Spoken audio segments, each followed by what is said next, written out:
Menjulang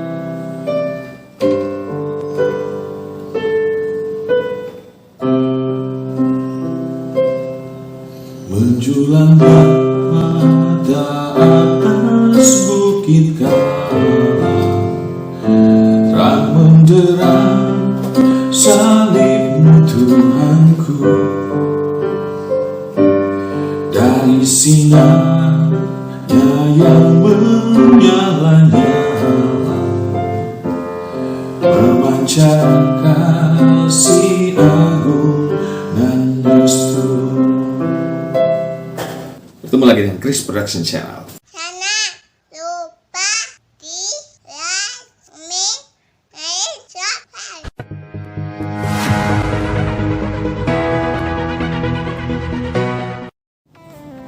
Ya sobat, kali ini kita hendak mengulas secara sederhana Yesaya 58 ayat 1 sampai ayat yang ke-12 dalam kaitan dengan tema membangun spiritualitas melalui puasa diakonia. Nah, memang kalau kita membaca di sini dalam bacaan Yesaya 58 di ayatnya yang kedua sampai ayat yang ketiga bagian A, kita menemukan bahwa ternyata umat Tuhan kala itu mereka sementara menunjukkan ekspresi iman mereka melalui ibadah kepada Tuhan, berdoa, bahkan juga dikatakan di ayat yang ketiga di sini mereka berpuasa. Tetapi sungguh menarik bahwa ternyata di ayat yang ketiga mereka atau Nabi Yesaya hendak menunjukkan bahwa ada sebuah situasi di mana ada sebuah kenyataan bahwa mereka atau tindakan puasa mereka ternyata tidak diperhatikan oleh Tuhan. Tindakan puasa mereka tidak diindahkan oleh Tuhan ketika mereka menjadikan puasa itu sebagai ekspresi iman dalam rangka untuk merendahkan diri. Bahkan kalau kita membaca melanjutkan ayat selanjutnya di ayatnya yang ke-5, di situ dikatakan bahwa tindakan mereka dalam rangka untuk menunjukkan ekspresi iman malah sampai menundukkan kepala seperti gelagah dan membentangkan kain karung dan abu sebagai lapik tidur. Tetapi ternyata itu semua istilahnya menjadi sesuatu yang tidak berdampak atau berpengaruh bagi Tuhan. Nah, kenapa? Apakah ekspresi iman seperti itu tidak ada gunanya, tidak ada artinya di mata Tuhan? Padahal itu adalah tanda bagaimana mereka hendak menunjukkan kerendahan diri mereka. Ataupun juga mungkin, sebab kalau kita bicara tentang ekspresi iman sebagai umat Tuhan dalam dunia perjanjian kesaksian Alkitab, baik perjanjian lama sampai perjanjian baru, ada banyak sasaran, tujuan. Apakah itu dalam rangka untuk merendahkan diri? Apakah itu dalam rangka untuk menunjukkan pertobatan? Apakah itu dalam rangka untuk memohonkan sesuatu? Yang juga ditandai dengan bentuk atau tindakan berpuasa, yaitu tidak makan dan tidak minum, atau bahkan lebih daripada itu seperti yang dilakukan itu. Mereka mengalaskan tidur mereka di atas abu dan mengoyakkan pakaian. Ada juga banyak hal yang hendak ditunjukkan sebagai tanda merendahkan diri di hadapan Tuhan, atau memohon pertobatan, memohon dengan berbagai hal yang menjadi sasaran ataupun juga tujuan ataupun juga harapan umat Tuhan sebagai ekspresi iman kepada Tuhan.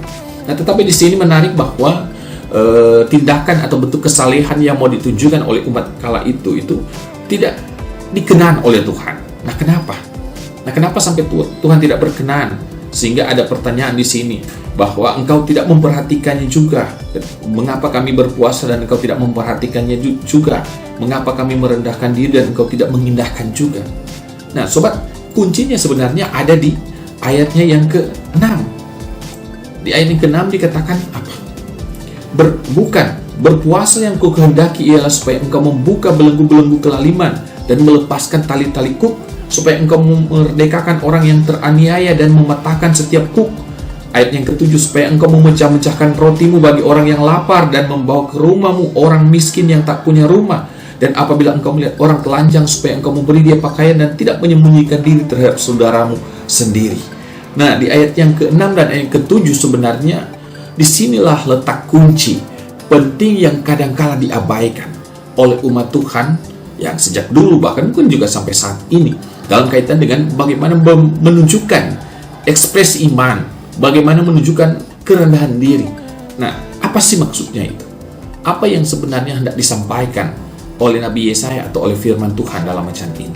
Sebenarnya ini mau mengingatkan kita bahwa ekspresi iman kita kepada Tuhan dalam relasi secara vertikal kita kepada Tuhan itu tidak boleh mengabaikan relasi secara horizontal.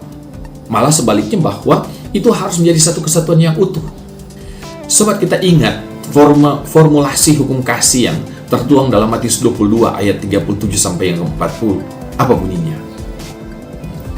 Jawab Yesus kepadanya, "Kasihilah Tuhan Allahmu dengan segenap hatimu, dan dengan segenap jiwamu, dan dengan segenap akal budimu. Itulah hukum yang terutama dan yang pertama. Dan hukum yang kedua yang sama dengan itu ialah, kasihilah sesamamu manusia seperti dirimu sendiri. Pada kedua hukum inilah tergantung seluruh hukum Taurat dan kitab para nabi." Nah sobat, perhatikan kata "dan hukum yang kedua yang sama dengan itu". Nah, itu sebenarnya hendak menyampaikan bahwa hukum kasih kepada Allah itu tak terpisahkan dengan kasih kepada sesama. Bahwa kasih kepada Allah itu juga menjadi satu keutuhan dengan kasih kepada sesama. Itu mau menyampaikan bahwa kalau kita mengasihi Tuhan, kita juga harus mengasihi sesama. Kalau kita mengasihi Tuhan tanpa mengasihi sesama, maka itu sama saja kita tidak mengasihi Tuhan dengan sungguh. Nah, karena itu maka dalam bagian ini di kitab Nabi Yesaya atau kitab Yesaya ini, Nabi Yesaya mengungkapkan hal itu yang menjadi bagian dari kehendak Tuhan, bahwa yang Tuhan kehendaki adalah bagaimana ekspresi iman kita kepada Tuhan, apakah bentuk kerendahan diri atau merendahkan diri kita kepada Tuhan, bentuk ibadah kita kepada Tuhan itu harus menjadi satu keutuhan dengan relasi secara horizontal. Bagaimana sikap kita dengan orang lain. Karena itu maka di ayat yang ke-6 dikatakan dengan tegas bahwa yang Tuhan kehendaki adalah bagaimana kita berbagi, bagaimana kita menopang, menolong orang lain. Sehingga dengan demikian itu menjadi tanda ekspresi iman kita kepada Tuhan. Dan karena itu maka kalau itu yang kita lakukan sebagai bentuk ekspresi iman kita, artinya bentuk ibadah kita kepada Tuhan, bentuk puasa kita kepada Tuhan, yaitu dengan berbagi dengan sesama, maka yang terjadi adalah seperti apa yang tertuang di ayat yang ke-8, sebagaimana dikatakan, "Pada waktu itulah terangmu akan bercahaya, pada waktu itulah terangmu akan merekah seperti fajar, dan lukamu akan pulih dengan segera. Kebenaran menjadi barisan depanmu, dan kemuliaan Tuhan barisan belakangmu. Pada waktu itulah engkau akan memanggil, dan Tuhan akan menjawab. Engkau akan berteriak minta tolong, dan Ia berkata, 'Ini aku.' Apabila engkau tidak lagi mengenakan kuk kepada sesamamu, dan tidak lagi menunjuk-nunjuk orang dengan jari dan memfitnah. Apabila engkau menyerahkan kepada orang lapar apa yang kau inginkan sendiri, dan memuaskan hati orang yang tertindas, maka terangmu akan terbit dalam gelap, dan kegelapanmu akan seperti rembang tengah hari." Nah sobat, dari ungkapan-ungkapan ini, bahkan sampai yang ke-11 dikatakan Tuhan akan menuntun engkau senantiasa dan seterusnya. Ini mau menyampaikan atau sebenarnya mau mengungkapkan bahwa inilah kunci sebenarnya. Bentuk ekspresi iman kita, bentuk puasa kita, ibadah kita kepada Tuhan itu harus nyata melalui apa? Melalui hubungan dengan sesama, melalui relasi secara horizontal. Sehingga dengan demikian maka ini menjadi sebuah tuntutan ataupun juga sebuah tanggung jawab kita. Bagaimana kita melakukan yang namanya puasa diakonia. Artinya bagaimana kita mampu untuk berbagi dengan orang lain. Dengan cara ya kita menyisihkan, kita membatasi gaya konsumtif kita, ataupun juga kita mempersiapkan apa yang ada kepada kita untuk kemudian kita berbagi dengan yang lainnya. Inilah yang sebenarnya dikehendaki oleh Tuhan sebagai ekspresi iman, bentuk ibadah kita, ataupun juga bentuk puasa. Dan ini juga yang akan membangun yang namanya spiritualitas, segi kehidupan rohani kita, kehidupan keberimanan, menjadi seseorang atau sosok yang saleh sejati, bukan saleh yang palsu seperti yang diungkapkan oleh Nabi Yesaya dalam bacaan ini. Nah ini sebenarnya kiranya boleh menambah wawasan pemahaman kita, pengertian kita dalam kaitan dengan Yesaya 58 ayat 1 sampai ayat yang ke-12. Terus berkati.